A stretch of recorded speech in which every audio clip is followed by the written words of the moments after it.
Thanks, Greg. Appreciate the time. You got me? Yeah, All good? yeah, Okay. I got you. Looking at this game, first time you guys have scored 3 goals this year. Gabe gets 2 goals, so maybe he is back. Maybe that's something to sort of look at. But just overall, what are your thoughts? You guys were, 10 minutes or so away from, or even less than that, from winning this game and still walk away with a point. Yeah, I thought an interesting start to the game because I felt like there was probably really 2 goals, 2 pretty clear goals in it for us at the start, and then Novak also has to make two saves, I think, in the first 15 or so minutes. So it was an interesting start, just a little more open than I kind of suspected it would be at the beginning. I know they like to come out and press, but given it was a warm day, it was just interesting how it opened up, I thought. After that, I feel like, I don't know, the game had just like a weird tempo to it because the day was warm and it was humid, and I felt like anytime we got into something that looked like a reasonable structure and where our guys were working off of each other, I felt like we could move the ball wherever we wanted to, whenever we wanted to. I feel like sometimes we get impatient about our positioning and we try to go moving into places where we think we can get the ball, and I think sometimes we might be better off holding our positions and let the play develop, and eventually the ball will get to us. But having said that, we still got to a lot of good spots. We got ourselves in front of the goal. We had some transitions, as you said. We scored 3 goals. We probably could have had 4 or 5, maybe 6. But I still go back, the way we concede goals is too easy. I mean, at the end of the game, let's all put all things aside. At the end of the game, there's about 5 or 6 minutes to go.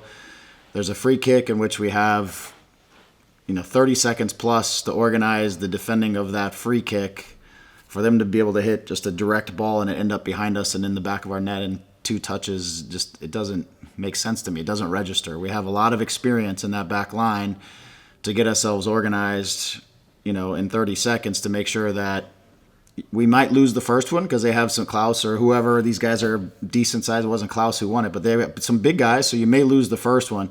But we can't lose track of our marks, and we can't let them win the second one, and we've got to be able to deal with whatever comes off of that first header. But we managed to lose the first one, and we lose the second one, and Klaus bangs 2 of them home from kind of an odd angle where he makes no mistake about how he hits it, and he finds a good spot. So ultimately, neither of the shots are on Novak. It's all about how we deal with things in front of Novak to not allow him to get to those positions. So at the moment where we're in a position to take 3 points on the road, we have to see that game out. We have to manage that situation way better than that. And then specifically on Peck scoring twice, and then Marco's game as well, and maybe why you pulled him in the 66th minute. Yeah, first with Gabe, I thought, again, as the game opened up, and I thought on our right side when we were able to organize some collective movement on that side, I felt like we could get to some really dangerous positions. When Gabe was able to get on the run and not just look for the ball at his feet, I felt like he could create some dangerous moments. Those are how he got his goals. Marco, he hasn't played a ton in the last little bit. It was really hot out there. A little bit too miscommunication between him and us. I thought he was signaling that he was running low on gas, and he had about 6 minutes left in him or so at about 60 minutes, roughly 55, 60 minutes. So I felt like that was the indication that he was hitting about his limit. The guys were also a little bit concerned post 60 minutes on the day that it was today after traveling and him not really training a whole lot in the last 2 weeks and didn't play a game. So a little bit we were trying to be mindful of him. I thought he was having a very good game. He was finding great spots. He was distributing, when we could find him, especially facing forward. He was able to release us into some good attacks. It became a little bit of trying to protect him a little bit on a day that was not an easy day to be out there. Having said that, we still got the goal to go up 3-2, right? And we should have still saw the game out. So that's the frustrating part of the day. Thanks, Josh. We'll go to you, Alex. Hi, Greg. Thank you for your time. Nassimento today getting his goal. I know you guys have been playing him the last couple of games. Just how have you seen him now with the larger sample size and how he fits? Like, what attributes does he provide that help you guys in the attack? Yeah, again, I think he's he's settling into the team and the league and getting a sense of his movements. What I have liked about him is he's been pretty reliable in the link-up play. You've been able to play into his feet, and he'll get it to guys. He's done a good job of winning some duels in the air at times and keeping some plays alive and using his athleticism and mobility in certain situations that has helped us.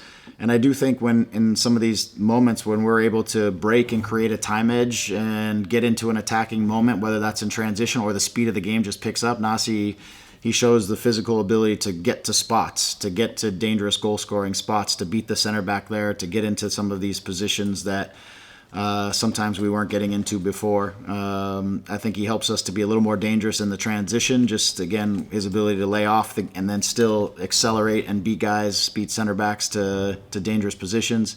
I mean, he should have had one in the first half as we squared one across, right? We just miss him, but he outruns the midfielder to get to the front, the center back to get to the front of the goal, and Joe just misses him on the square ball.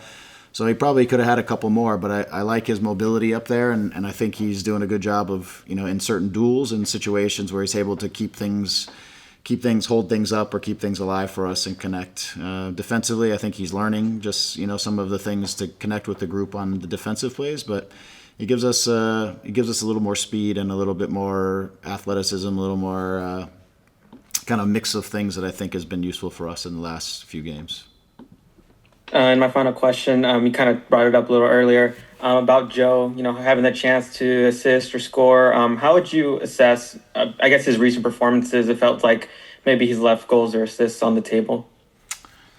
Yeah, I was hoping at home he got that goal in the last game, and I was hoping that maybe that would ignite a little bit of confidence in him as he's getting into those situations, because he is finding himself in some good situations by virtue of his qualities and his speed and some of those direct moments. But I feel like sometimes he's still overthinking those moments a little bit, and maybe they're trying to be too precise, but just I feel like the play is running through his head too much, and it's not just in the flow and in the rhythm and at speed. I feel like he's maybe in his head a little bit in some of these, and so I feel like when he's trying to come inside and hit shots, I feel like he's trying to set himself up for the perfect thing and trying to really organize the shot. It gets blocked, it doesn't, and then when he gets into these open spaces, I think again he's thinking too much, and he needs to just trust his instincts and his ability to do the right things. Great. Thank you. Rob, go ahead. Hey, Greg, thanks so much for taking the time to talk to us today. Do you feel like this is a case of, the team showing big mentality to fight back and get back in this game twice, or, can them letting slip 3 points at the end there? What do you feel like this one ends up being at the end? Thank you. Yeah, I think it shows a little bit of both, if I'm being fair, like to the group. I think, you go down 1, you go down 2-1 coming out at halftime again, and to show the resiliency to fight back and get back on top of the game, I think shows some good qualities in terms of the mentality of our group sticking with it, seeing that there was something in this game to take away from it and fighting back. I think ultimately, because it's the last thing that happens in the game, it feels like you lose 2 points because it's the last emotion that you have in it, and you are set to take it away. And the way we give it away is just it's too easy, and it's a direct ball from a straight position, into us. It's something that we have to take care of, and so I think we ultimately leave frustrated. Even though if you take the context of the whole game, we stayed resilient on the road in a tough place to play, tough 3:30 game where it's hot and humid. There's a lot of things there that are challenging, and we still put ourselves in position to win. But given what we're trying to do in terms of learning to put results and points on the board and being better in that regard, it definitely feels like 2 lost at the end. The guys are definitely frustrated from that side of things. Okay, I'll one set more? Rob. You got one more. Oh, one more, Josh. Go ahead. Josh. Yeah, sorry, just a quick one on Fagundes. Do you have an update? I think the broadcast said that he has an injury. Which foot is that, and what's the fracture? Yeah, it's a right foot. It's like a second metatarsal area. It was at the end of the San Jose game. I think it was like the 93rd minute, he went to strike a ball, and he actually hit the bottom of one of their players' studs, the bottom of their foot. Was operating more like a contusion because nothing was actually presenting for medical like a fracture. I mean, he was able to run. He was obviously played the next game. It just was as he was striking balls and doing things, it just was continuing to irritate it. And so, upon X-ray, they realized that there's 2 very small fractures in the metatarsal. It's not something that should take a long time, ultimately, to get him back. So the reason we shut him down here, he wanted to play through tonight, but we shut him down and try to benefit from this next little break that we have of 2 weeks. And he's booted up, and I hope we're all pretty positive that he'll make his way back even for the startup of the season again. So it's something, but it's not super significant. But it took him out of today. Thanks, Greg. All right. Thank you, everybody. Greg. Yep, appreciate it.